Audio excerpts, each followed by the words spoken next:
안녕하세요. 55살의 중년에 접어든 남자입니다. 가족은 아내와 장성한 딸 2명 그리고 얼마 전까지 제 곁에 형수님이 계셨습니다. 술기운에 사연 신청을 했지만 말 주변이 없어 어디서부터 어떻게 말해야 할지 모르겠어요. 제 이야기를 하려면 택기 묵은 시절부터 시작해야 할 듯합니다. 고리타분하고 지루하지만 잘 들어두시면 감사드리겠습니다. 저는 엄마가 46살의 늦둥이로 낳은 아들이었어요. 지금에야 많이 나았지만 저 어린 적만 해도 최고로 노선이었습니다. 제 위로 22살 터울의 형이 있었으니까요.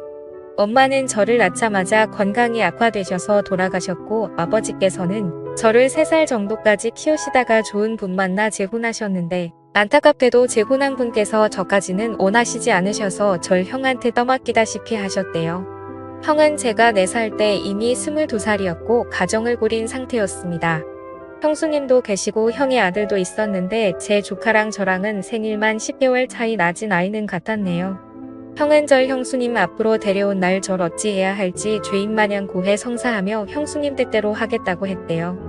그러자 형수님 당연히 당신 동생이면 내 동생이나 마찬가지인데 우리가 맡아야지 오갈 데 없는 부련님을 버릴 것도 아니면서 괜히 떠보긴 하며 형을 안심시켰다고 했대요. 전 그렇게 형의 가족 구성원이 되었고 조카랑 형제 마냥 치고박으며 같이 자라게 되었습니다. 주변에서는 형이 밖에서 낳은 아들을 기른다며 소문이 나 동네에서 얼굴 붉힐 일이 많았는데 굳건한 형수님이 계셔 버틸 수 있었다고 하네요. 형이 밖에서 돈 벌어오는 동안 형수님이 저와 조카를 맡아 기르며 제 똥기저귀를 다 갈아주며 아들처럼 돌봐주었대요. 저희는 교회를 다녔는데 어린 적 기억을 떠올리며 형수님이 성가대에서 하얀 가운을 입고 찬송을 불렀던 모습은 마치 천사처럼 눈부실 정도로 아름답게 보였습니다. 이 때문에 제 이상형은 성가대에서 찬송을 아름답게 부르는 사람이 되었답니다. 조카는 제게 삼촌 대우를 해준 적은 없었어요. 야, 너 하대하며 제 심기를 긁어놨고 행여 제가 자기 엄마를 뺏어갈까 싶어 심술 부리고 못살게 굴며 저를 경계했네요. 그 때문에 조카랑 매번 피 터지게 싸웠던 기억이 납니다. 형수님께서 저희 때문에 골머리를 쌓아내셨지만 나중에는 어디 맘껏 싸워보라고 일부러 판도 벌여주시더군요. 전 어린 시절을 형의 가족들의 사랑 안에서 보냈습니다. 그런데 제가 중학교 2학년 때 저희 가족들의 인생을 송두리째 바꿔놓을 충격적인 사건이 터졌습니다. 어머니 기일에 산소를 찾을 겸 차를 타고 온 식구가 다녀왔는데 집으로 오던 중 역주행하는 음주 트럭과 부딪혀 차가 전복되는 끔찍한 사고가 일어나고 말았습니다. 이 일로 인해 저희 형과 조카는 생명을 잃었고 저와 형수님만 기적적으로 간신히 살아남습니다. 의식을 차린 후 관계자한테 들었는데 차가 전복되어 불이 다 못 빠져나왔을 때 의식 있던 형수님만 손에 닿았던 절구할 수 있었고 바로 폭발로 이어지는 바람에 형과 조카는 차 안에서 운명을 달리하고 말았다고 했습니다. 형수님 또한 절구하려다 얼굴에 화상을 입었다고 하더군요. 비극적인 소식을 들은 저는 미치기 일보 직전이었습니다. 형과 조카의 모습이 눈에 선한데 다신 볼 수 없다니 제정신일 수가 없었습니다.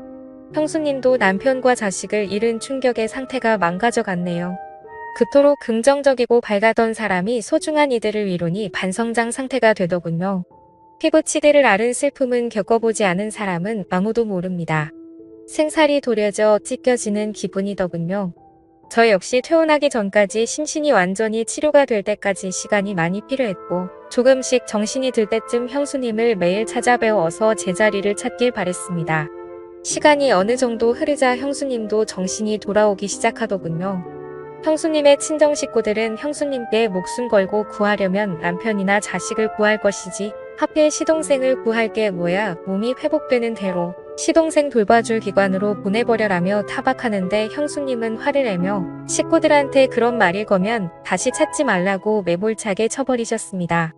형수님은 버려질까 불안해했던 저를 꼭 안아주시고 말씀하시네요. 도련님은 이제 내 자식이다. 마찬가지야. 남편도 자식도 잃은 내게 도련님밖에 없어. 우리 시간이 걸리겠지만 먼저 간 그 일함 우리 아들 목까지 같이 잘 살자. 약속하는 거야. 저는 고개를 끄덕이며 형수님과 약속을 했습니다. 형수님 말 맞다나 형과 조카 목까지 행복하게 잘 살아보자고요. 그치만 형수님의 친정 식구들 말이 간간히 생각나며 형과 조카 대신 제가 살았다는 자책감은 절 헤어나올 수 없는 철망으로 내몰더군요. 잠을 자면 악몽을 꿀같은 눈으로 밤을 지새는 경우도 많았습니다. 괴로웠던 전 인생을 꿰뚫게 나갔고 고등학교 때부터 비행을 일삼기 시작했습니다. 형수님은 저 때문에 학교와 경찰서에 밥 먹듯 불려가서 선생님들과 피해자들한테 굽신거리기만 했네요. 괴로웠던 전 인생을 꿰뚫게 나갔고 고등학교 때부터 비행을 일삼기 시작했습니다. 피 한 방울 안 섞인 형수님께 미안하고 죄송했지만 이렇게 스스로 망가지지 않으면 살기가 괴로웠습니다. 형수님은 참다 못해 날 잡아 본심을 토해내더군요. 도련님이 따위로 살라고 내가 목숨 걸고 구한 줄 알아. 내 손잡고 살았으면 그이랑 내 아들 목까지 같이 있게 살아야지. 내가 허비하고 있는 날은 내 사람들이 그토록 살고 싶었던 삶이야. 이럴 거면 같이 죽자. 나도 생애에 미련 없어. 다 그만두고 싶다고 형수님이 약을 쓰며 병제약을 마시려는 거 저물면서 형수님을 저지했습니다. 잘못했어요. 형수님 너무 괴로워서 그랬어요. 형이랑 조카 생각하면 미칠 것 같아서 그랬어요. 그러게 왜 날 구했어요. 형수님한테 더 소중한 사람들 구하지 왜 나 같은 걸 구해서 힘들어해요. 아니 형수님 저를 세상 다정하게 어루만지시며 애써 눈물을 삼키곤 말씀하시네요.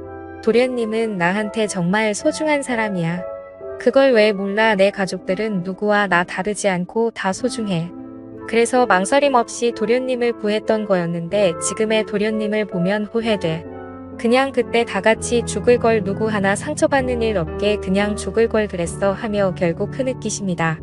저는 형수님의 눈물에 가슴이 미어져 형수님께서 구한 제 생명 형수님 뜻대로 가치 있게 살겠노라고 형수님을 위한 삶을 살겠노라고 약속했습니다. 저는 고등학교만 졸업하고 취업을 희망했지만 형수님께서는 우리 아들이 생이 짧아 못 간 대학 도련님은 꼭 갔으면 좋겠다고 부탁해서 형수님을 위한 삶을 살겠노라고 약속했습니다.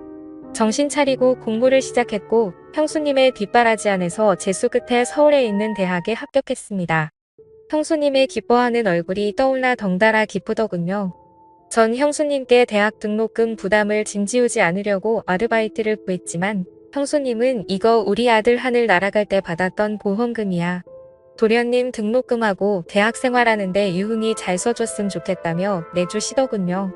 그걸 제압해 주시는 그 마음을 너무나도 잘 알기에 전 차마 받을 수 없었지만 결국 설득당해 눈물을 삼키고 받았습니다. 저는 악착같이 공부에 장학금을 받아 학교 등록금을 충당했고 형수님이 주신 돈은 주식을 배워가며 투자를 해 돈을 조금씩 불려나갔습니다. 전 형수님께 절 구해주려다 남긴 화상 상처를 치료해주고 싶어 병원을 갔지만 형수님께서는 시간이 그이와 내 아들의 존재를 잊혀지게 하는 게 싫어. 내 얼굴 나 하나도 안 부끄러워. 네 우리 가족들이 기억했던 내 얼굴 그냥 두게 해줘 부탁한다라며 허사코 거절하셨습니다. 형수님은 상처를 통해 형과 조카의 죽음을 잊고 싶지 않았던 겁니다. 그날따라 많이 제 가족들이 그리웠네요. 그러던 어느 날 형의 장례식에도 오지 않았던 아버지가 연락이 닿아 형수님과 저를 찾아오셨습니다. 형의 죽음에 대해 안타까워하시다. 문득 형수님께 내 아들 보험금을 내게 좀 나눠줘야겠다. 형편이 어려워져 돈이 필요하구나. 아버지인 내게도 그 돈에 대한 권리가 있다고 생각한다 하며 형의 보험금을 요구하시는데 낯짝이 두꺼운 것도 유분수지 어쩜 저리도 뻔뻔스럽고 못됐는지 저는 형수님 대신 아버지께 되들었습니다. 그거 수익자가 다 우리 형수님 앞으로 되어 있었던 거예요. 형 장례식도 오지 않았으면서 어떻게 이제와 보험금을 요구할 수가 있어요. 자격 없는 사람한테 절대 못 줘요. 했지만 형수님은 긴 한숨을 쉬시며 철 말리시고는 아버지께 일단 가시라며 이미 아버지 몫으로 빼놨으니 알아서 드리겠다며 하셨네요. 전 형수님께 난리를 쳤지만 형수님은 저를 다독이며 아무리 미워도 아버지께 그러는 건 아냐. 아버님 피부치한 도련님이 많이 그리웠을 텐데 다음번엔 따뜻하게 맞아주면 내 마음도 편할 것 같아. 그래 줄 순 아는 말에 답답함에 목이 메이더군요. 형수님은 연락당은 아버지와 절 이어주려고 노력했습니다만 아버지는 보험금을 받은 후에는 절 찾지도 보지도 않으시더군요. 슬프게도 아버지의 목적은 자식보단 돈이었나 봅니다. 하기사. 그러니 옛날에 세장가 가셨을 때도 저희 형한테 떠맡겼던 것이겠죠. 아버지를 보며 다 같은 부모가 아니라고 느꼈습니다. 제겐 예전도 앞으로도 가족은 형수님 한 분밖에 안 계셨네요. 저는 대학을 졸업하고 취업을 하게 되었습니다. 바쁜 와중에서도 형수님을 행복하게 해드리고 싶어서 드라이브며 맛집 코스며 같이 데이트를 했습니다. 형수님과 좋은 시간을 보내는 것 자체가 제게 행복이었어요. 가족으로서 진심으로 형수님을 사랑하고 존경했습니다. 형수님은 30살 먹도록 제가 여자 하나 없이 형수님하고만 시간 보내는 게 마음에 걸렸던지 제게 선자리를 마련해 두셨습니다. 지인분 따님이시라며 제게 좋든 싫든 일단 한번 만나보라고 하는 거 전 거절하며 평생 형수님 모시면서 같이 살고 싶다고 했네요. 형수님께서 제 생명의 은인인 것처럼 저 역시 형수님께 보답드리고 싶었습니다. 그렇지만 결국 전 형수님께 등 떠밀려 선자리에 나가게 되었고 형수님 이 간절히 바라고 원해 그 여자분과 결혼 약속까지 하게 되었습니다. 대신 저도 예비 아내에게 형수님을 같이 모시겠다는 약속을 받아냈어요. 저와 형수님 둘뿐인 가족에서 아내가 들어오자 분위기가 많이 달라졌습니다.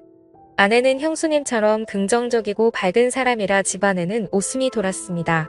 제 아이들이 생기자 기쁨은 배가 되더군요. 저는 어느새 머릿속에 형과 조카를 잊고 새로운 가정의 행복에 푹 빠졌지만 형수님은 좋아 보이는 와중에도 간혹 표정이 어두워 보여 저를 신경 쓰이게 했습니다. 그리고 저의 가족에게는 다시 한번 불행이 찾아왔습니다. 회사에 있는데 아내에게 급한 목소리로 전화가 오더군요. 여보, 형님이랑 장 보는데 갑자기 형님이 없어졌어. 아무리 찾아봐도 안 계셔. 연락도 없으시고 이럴 분이 아니신데. 저는 불안한 예감에 회사 조퇴를 하고 아내와 함께 형수님을 찾았습니다. 밤까지 형수님은 돌아오지 않으셨고 경찰서에 실종 신고라도 해야 하나 초조해야 할 무렵 경찰한테 먼저 연락이 왔습니다. 다름 아닌 형수님을 보호하고 있다는 연락이었어요. 다행히 피부에 흉터가 형수님을 찾는데 결정적인 역할을 했네요. 그런데 경찰서에서 보니 형수님의 상태가 조금 이상했습니다. 기억을 잘 못하시냐, 왜 본인이 어쩌다 경찰서에 왔는지 모르시는 거예요. 이 틈에 경찰이 조심스럽게 말하더군요. 저희가 의사가 아니라 단언하기는 어렵지만 보통 치매 노인분들이 이렇게 길을 잘 잃어버리시더라 고요라고 하는데 저는 말도 안 돼요. 우리 형수님이 얼마나 똑부러진 분이신데 불과 한갑같이 난 분이 무슨 치매예요. 말 함부로 하지나며 잔뜩 화낸 뒤 며칠 후 병원으로 모셔 정밀검사를 했습니다. 그 결과 믿기지도 않고 믿을 수도 없는 소식을 접하게 되었습니다. 형수님은 경찰들의 말처럼 알츠하이머성 치매 초중기 단계라 했습니다. 그제서야 아내가 저에게 형수님과의 지난 일들을 털어놓았습니다. 언젠가부터 깜빡깜빡 하시는 건망증이 심해지셔서 가끔 기억도 못하고 엉뚱한 소리도 하시고 이상한 느낌의 병원을 몇 번에 모시려고 했지만 별거 아니라고 나이 들면 다 이렇다 말씀하셨는데 이럴 줄 알았음 병원에 우겨서라도 모시고 올 걸 하는데 저는 자책하는 아내를 뒤로하고 형수님을 붙들고 눈물을 왈칵 쏟았습니다. 알츠하이머성 치매라니 형과 조카를 그렇게 잊기 싫다고 했으면서 아이러니하게도 왜 그런 병에 걸려버린 건지. 도련님, 난 괜찮아. 이제 나도 그이랑 우리 아들 곁으로 갈 시간이 가까워지는 것 같아서 좋아. 다만 이렇게 내 가족이 잊혀지면서 가긴 싫었는데 죽을 때까지 도련님과의 행복했던 시간들 품고 가고 싶었는데 그게 참 아쉽네 하며 제 뺨을 어루만져 주시는데 형수님의 서글픈 상황에 제 심정은 말이 아니었습니다.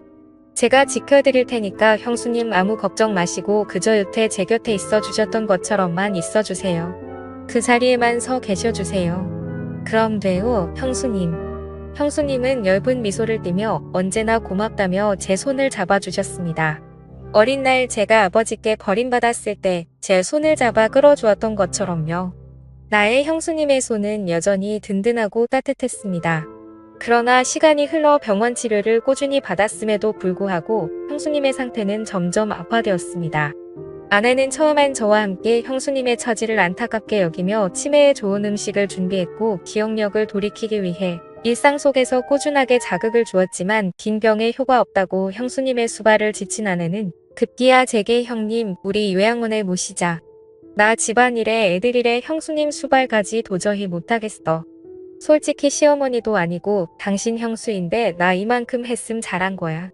아내가 원망스러웠지만 심정을 이해 못하는 바는 아니었네요. 제 부모도 모시기 힘든 치매에 놓인 수발들기 얼마나 힘들겠습니까? 아내에게 강요할 수 없었던 저는 그동안 수고했다고 말하고 제가 직접 모시겠다고 했네요. 다만 회사를 그만둘 순 없던 터라 제가 일 갔을 때는 사람 부채에 쓰고 퇴근하고선 제가 형수님을 모시기로 했습니다. 밤낮으로 쉴 틈 없이 지내니 체력이 바닥난 상태였지만 형수님을 끝까지 놓을 순 없었습니다. 아무리 요양원이 좋아졌다 한들 제 마음이 불편해 버틸 수 있는 한 그곳으로 모실 순 없었습니다. 하지만 형수님의 치매 증상은 날이 갈수록 심각해져갔고 급기야는 정신이 오락가락하며 대소변도 가리기 힘드시고 저를 알아보지 못하는 단계까지 이르렀습니다. 형수님을 감당하기 벅찬 저는 마침내 주변의 권유로 형수님을 요양원에 보내는 못난 결심을 하고는 요양원으로 가기 전날 밤 형수님 곁에서 자리를 지키기로 했습니다. 그런데 그때 형수님께서 제 뺨을 어루만지며 미소를 지으시더군요. 그러시면서 제게 여보 당신 하시는데 아마 절 그토록 그리워했던 형으로 아셨나 봅니다. 제 손에 입맞춤하시며 눈물을 흘리시더군요. 여보 나 도련님하고 살면서 너무 행복하게 살아서 당신한테 미안해 어쩌지. 우리 아들 못난 놈이 차지하려고 도련님한테 유독 질투가 많았는데 사고 때 손 못 잡아줘. 애기가 많이 미웠을 텐데 내가 도련님하고 살아 생전 좋은 추억들만 쌓았다고. 날 싫어하면 어쩌지. 도련님이 원망했던 날들이 많았지만 도련님에게 기뻤던 적이 더 많았어. 도련님과 헤어지기 싫어. 이 세상에 미련이 남는다면 주책맞은 늙은 이 너무 욕심부리는 거라고 하시는데 저는 형수님의 진심에 목이 메어 하염없이 눈물을 떨어뜨렸습니다. 보잘것없던 제가 형수님이 아니었으면 사람 굿이라는 삶을 살 수 있었을까요? 부모에게조차 버림받은 제가 형수님이 아니었음 세상을 당당히 볼 수 있었을까요? 제가 그날 사고로 형수님께 생명을 비친 날 제 존재를 구원해 주신 분은 바로 형수님이셨어요. 저는 형과 조카에게 내 어머니이자 가족이었던 나의 형수님을 제발 제 곁에 오래 머물게 해달라고 바라고 기도했습니다. 그리고 10년이 흐른 지금 형수님은 요양원에서 제 손을 잡으시고 운명하셨습니다. 저는 형과 조카에게 내 어머니이자 가족이었던 나의 형수님을 제발 제 곁에 오래 머물게 해달라고 바라고 기도했습니다. 잡으시고는 운명하셨습니다. 방년 72세 꽃잎이 지듯 그녀의 생명도 날아가버렸습니다. 형과 조카에게 형수님을 그리 보내드린 후 저는 형수님께 받은 사랑을 많은 이들에게 전하기 위해 시간 날 때마다 형수님께서 머무신 요양원과 보육원에서 봉사활동을 하고 있습니다. 어린 날에 갈 곳 없는 철사랑으로 품어주시고 새 생명을 주신 형수님 당신이 계신 그곳에서 제 형과 조카까지 만날 그날을 위해 당신이 가르쳐준 대로 삶을 가치 있게 살 겁니다. 감사합니다.